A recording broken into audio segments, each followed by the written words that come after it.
It's quite funny. We were actually saying over the weekend that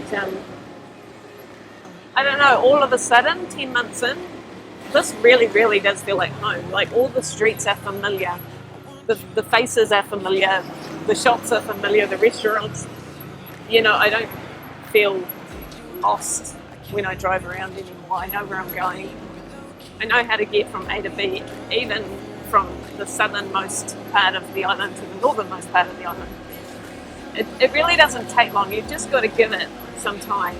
And that's one thing I would say to anyone who's relocating anywhere is that, you've got to give it at least sort of 6 months for things to settle down and for you to start feeling more at home.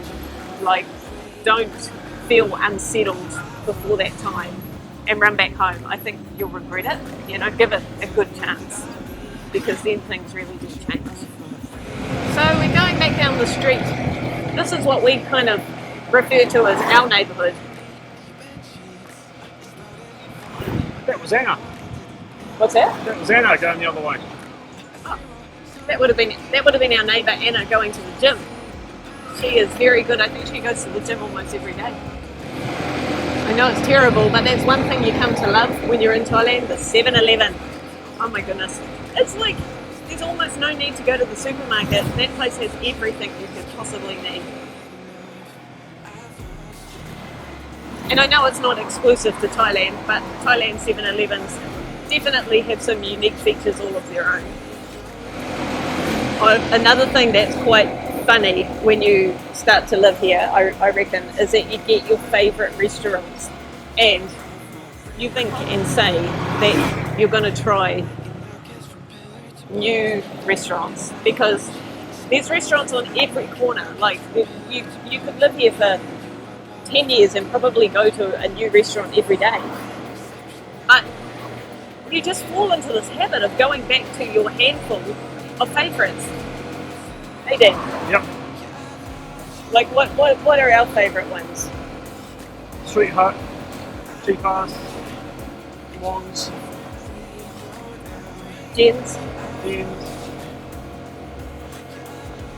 There's a couple of others that we go to for more special treat times, like a couple of Italian restaurants, a Turkish restaurant. Actually, we're going to one in Mexicali down on the road. Sala Mexicali, yeah. Yeah, so and we go in a couple of days' time for Jamie's birthday. We're going to her favourite, which is called Istanbul, and that's in Qatar. That's a nice one. But yeah, we really have to get out of our comfort zone and start getting out to restaurants that we haven't tried because, yeah, as I say, there's so many. But I think it's just like wherever you come from, you have your things that are just your favourites and you sort of stick to those. And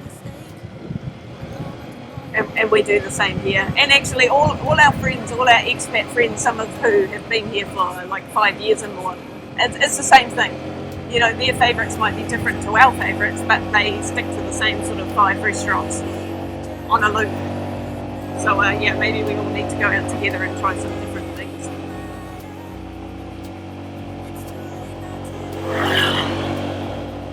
This is always one of our favourite drives. I've shown this to you before, but it's the hill climb ride between Rawai and Qatar, and it's just so green and beautiful. Let me show you. And this morning, the air temperature is quite cool, ain't it? Yeah, it's nice. Which is actually like a real treat to be riding and not sweating. Yeah, it's perfect morning for riding. Because even though it hasn't rained much lately, it did rain overnight, so yeah, everything seems quite fresh and clean this morning. It's always a couple of degrees cooler, when you come through this bit of forest. Yeah, that's true. It's like going through sort of like a rainforest. They call it the jungle here. The elephants are getting their morning baths.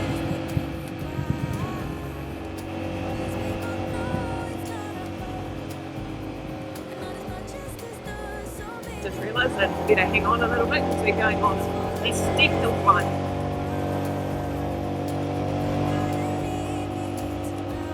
We could just ride around like this for hours. This is definitely one of the highlights of living in Phuket, is getting around on your motorbike. And yes, there can be some safety concerns, but you've just got to be as careful as you can be cautious, wear your helmets. Yeah, don't ride without a helmet. That's a dick move. Nobody looks cool. You just look stupid. I see so many people doing that here, and I really can't understand it, and especially tourists that have their children on motorbikes with no helmet. I mean, I just can't imagine how you'd feel if something happened to your child. It's just not worth it. Don't do it. Get a helmet. So we are at the Coron viewpoint. I always find it quite interesting that they call it the Coron viewpoint, because, I mean, you do see Coron in the distance, but really it looks over Kata and Karanui. Look at that.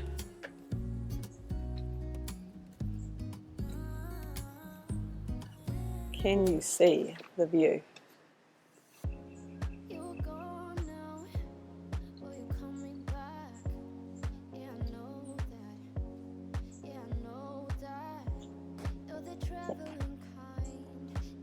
I'm walking around with my helmet on. I tell you, my head feels so heavy. It's not ideal, but I can't really be bothered taking it on and off every 5 seconds, so this is me. I feel quite unsteady on my feet this morning. Don't think I've woken up properly, but I just wanted to show you that magnificence. I mean, this is home. Everything has been worth it. I mean, there is beauty everywhere, right? And people always say how beautiful New Zealand is, and it is. But I feel like we were sold a dream like it was the most beautiful country in the world, and I don't think that's true. There's beauty everywhere, and beauty is in the eye of the beholder, and where brings you joy. So for me, this is the most beautiful for here and now. I love it. And there's nothing against beautiful New Zealand. It is beautiful. But get out there, guys. There's lots of beauty in the world. Can you see the viewpoint up there? It is so quiet. It's such a beautiful time of the day. There's no one here. Love it. He's seen this view 1,000 times. I remember a photo of us at this viewpoint from the very first time we came here, actually, in 2006. You remember that photo, Dean? Yeah. I should dig it out. It'll be alarming how much younger I look. I'm filming towards you at the moment. I know. It's my like you're handsome talking man. to the camera, but... Right. Everybody wants to see Dean on screen. Look at him, Yeah. handsome man. Right. Might see Richie down here, because he walks Carter Beach this time in the morning. Oh yeah, true. Yeah, I don't know if any of our followers on YouTube watch Richie and Maybell. If not, you should. And tell us what you think. Richie is English, Maybell is Thai, and they started a cafe over COVID, and yeah, their channel's really interesting, all about their story, and they are really likeable people, and their cafe is top notch as well. So if you're in Phuket, go to Maybell's Coffee Garden in Kata. We totally recommend it. Beautiful. Yeah, I know that. I hope I'll be your destination.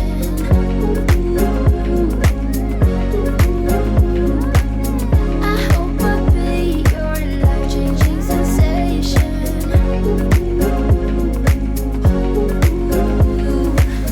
I hope I'll be something that you won't let go. I'll be your high when you fall down low. I hope I'll be your destination.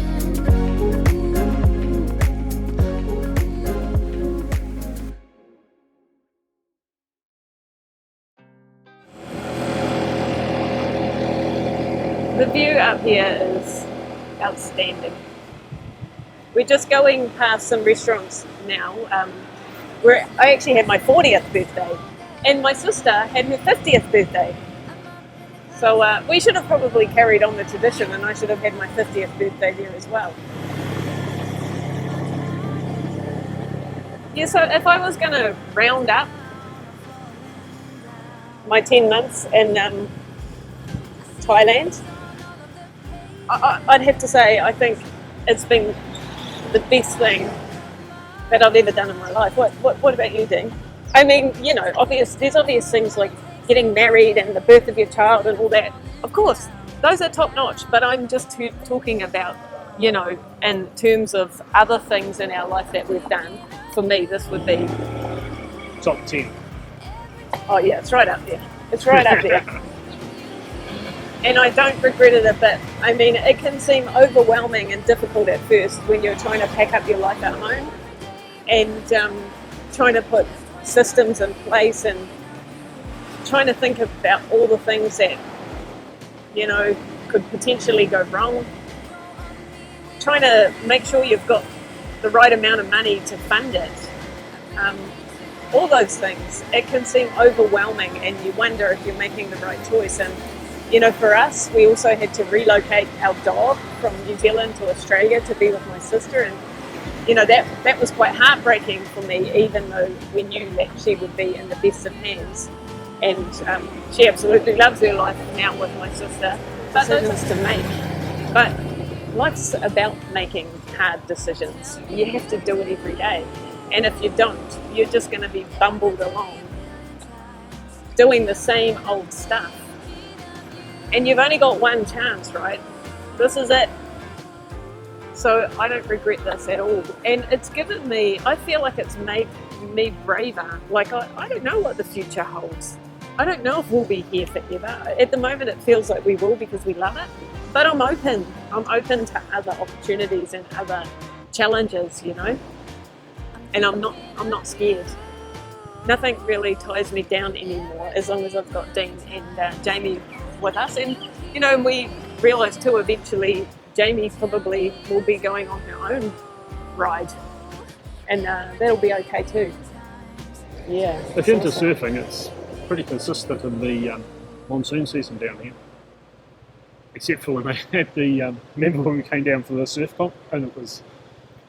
Yeah, that was a bit sad. Yeah, it was like a mill pond. They had an international surf competition and unfortunately, yeah. You would have seen that video, hopefully, but that one would have shown you, yes, there was no surf that weekend. The one day, the surf didn't show up. Yeah. So funny, that's life, right? Another thing that I've thought about is if anyone that's watching is planning on doing something like this in their life, the most important thing, I think, is to be realistic with your budget. Hopefully you've seen my my video, you know, on a budget, a realistic budget. And I've had some feedback on that video with people saying that we must be living a luxury life and that our budget is very expensive. But honestly, we live a great life. But it's not luxurious. We are not frivolous with money. We account for what we spend every day. And when it comes to eating out and things like that, we are very moderate with our restaurant choices. We only go to more expensive restaurants every now and again and for special occasions. But I just think a lot of people can be very unrealistic with their budget. And they hear stories of, oh yeah, you can live there for $1,000 US a month and things like that. Well, I'm sure that is possible. You can for one person because your needs are a bit less when you're one person because you're only trying to accommodate yourself. But when you move here with the family, and it also, only takes one of your group not to be having a good time, and it affects everyone. So you've got to try and set the time that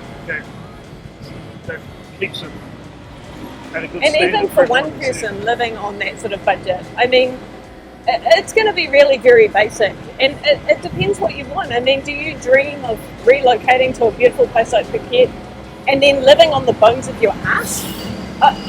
That wasn't my dream. You know, I can do that at home. My dream was to live a good life here. Not luxurious, not frivolous, but a good life with all the things that Phuket has to offer. hey, I mean, we want to go and have massages, eat out, play pickleball, go to Muay Thai, and be able to travel occasionally, like a road trip, you know. And I don't think that that's over the top. So yeah, be realistic with your budget. Get a spreadsheet going. Put on every single thing. Don't forget. Don't just be putting like 5 columns like rent, power, food. Oh yeah, that's me. I'm done. No. I would have to say one of the 2 biggest expenses that we probably under budgeted for was medical things. Like you're either going to have an insurance policy visits, and that insurance policy will be expensive, or if you don't have that kind of insurance policy, you're paying private hospital fees every time you go to the hospital. And don't get me wrong, the care here is amazing, better than what we've got at home, and there's no waiting. Like if you need to see someone, you can see someone immediately. But yeah, it adds up. And the other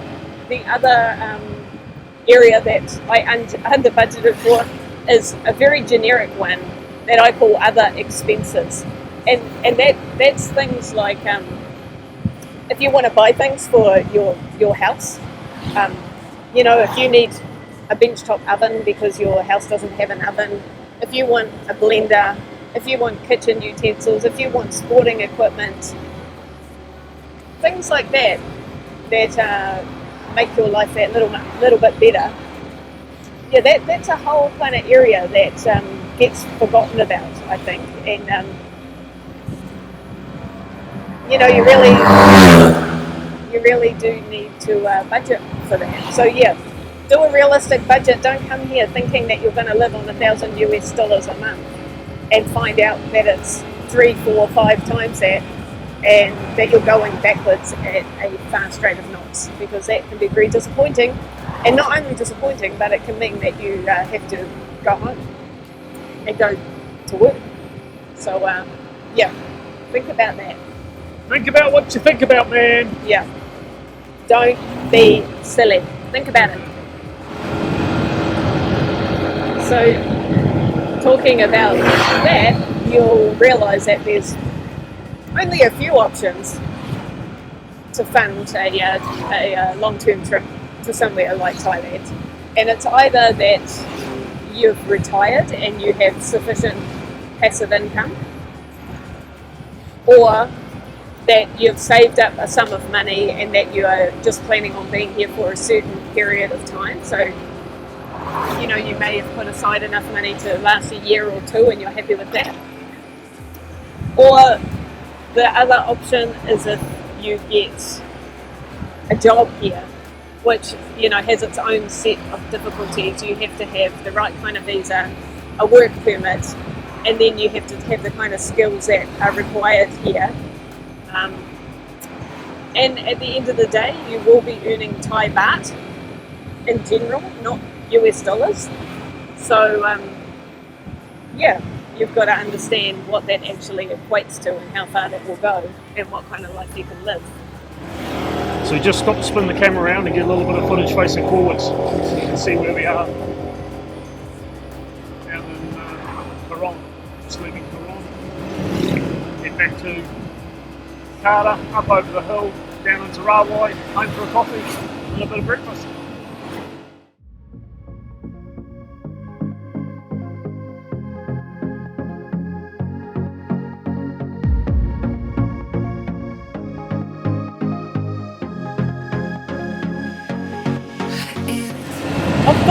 I've thought of a couple of other things that can be a learning curve when you move to Phuket or to Thailand, as well as things like car ownership and motorbike ownership. Yeah. You always have like the blue book to show your ownership of a vehicle, and you really want to make sure that your vehicle is being sold with that document and that it's all in order and correct, because otherwise you cannot transfer ownership over. So don't get caught up in any of those shenanigans. Um, yeah, make sure you do your research so that you know exactly what all the legal requirements are for you to own a vehicle here, and most importantly, for you to be able to sell it when you want to.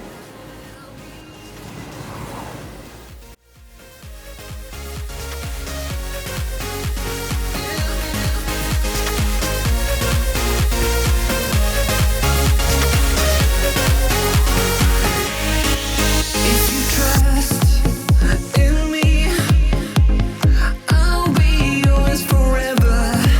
If you will, you'll see a place like paradise. I wanna take you there. I wanna take you there. I wanna take you there tonight. It's another universe, universe, you. Another universe, universe, you. It's another universe, universe. Another universe.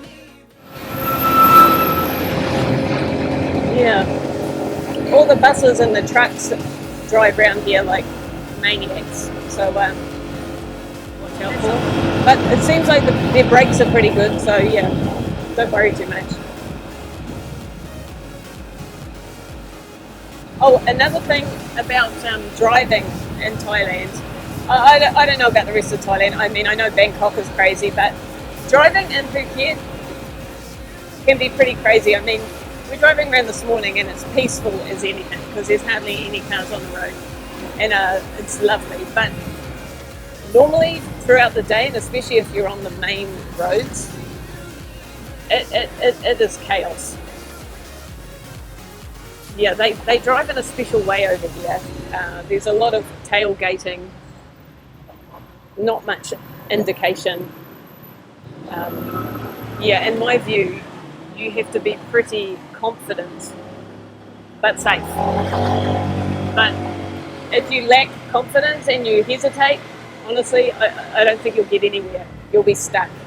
You have to be confident to sort of weave in and out of the traffic.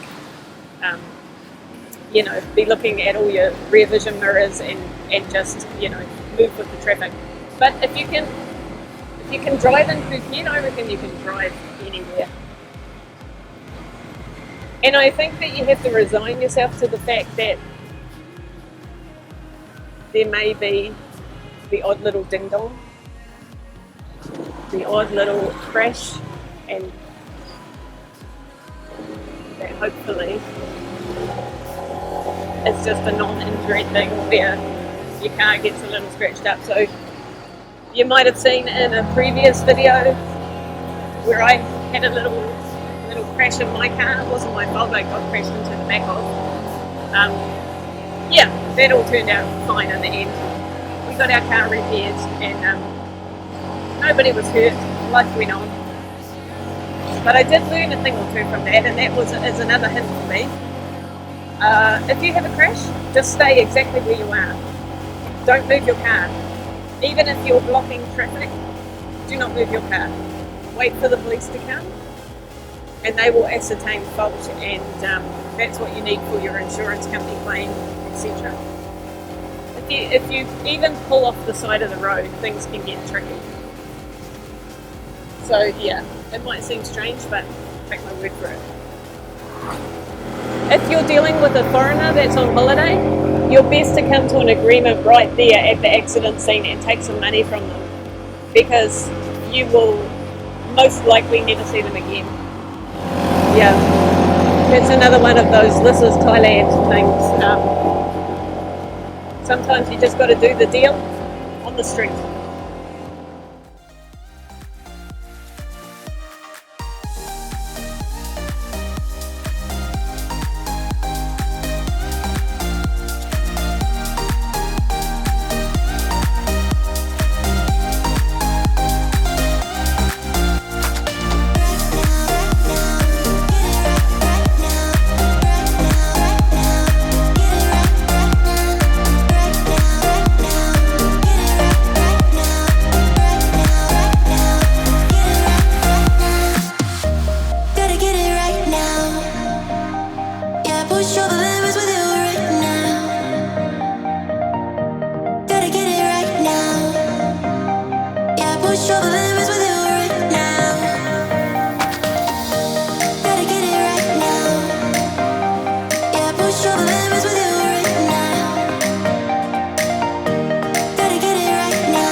I think there must be some kind of plantation.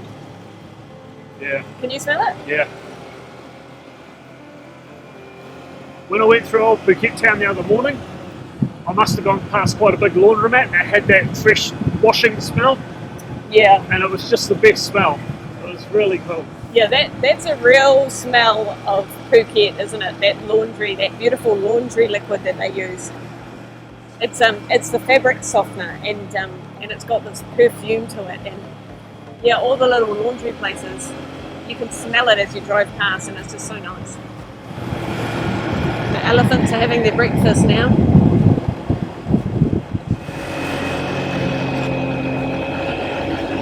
We're in the home stretch now. Back towards our neighbourhood, Rawai Naihan.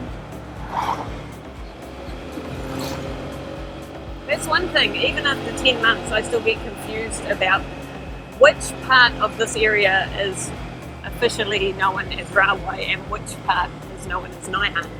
Because the beachfront area with all the longboats on it is definitely Rawai.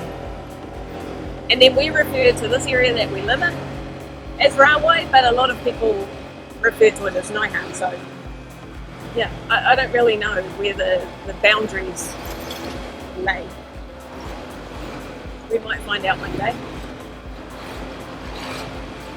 I'm thinking that like Rawai is like the big district, and then Naihan's just like a sub-district. So the answer is probably both.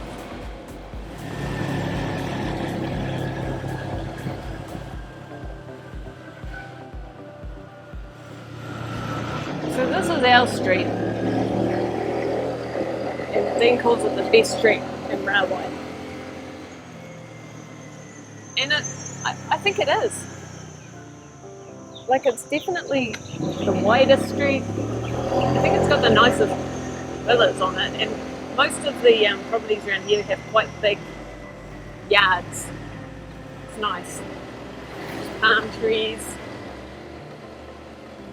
friendly neighbours.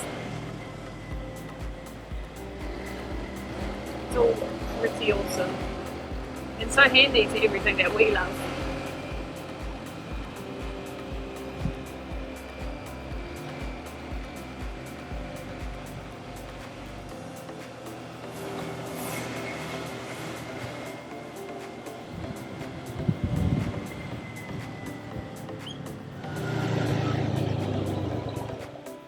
Look at our beautiful little driveway with the overhanging trees. So nice. I love it.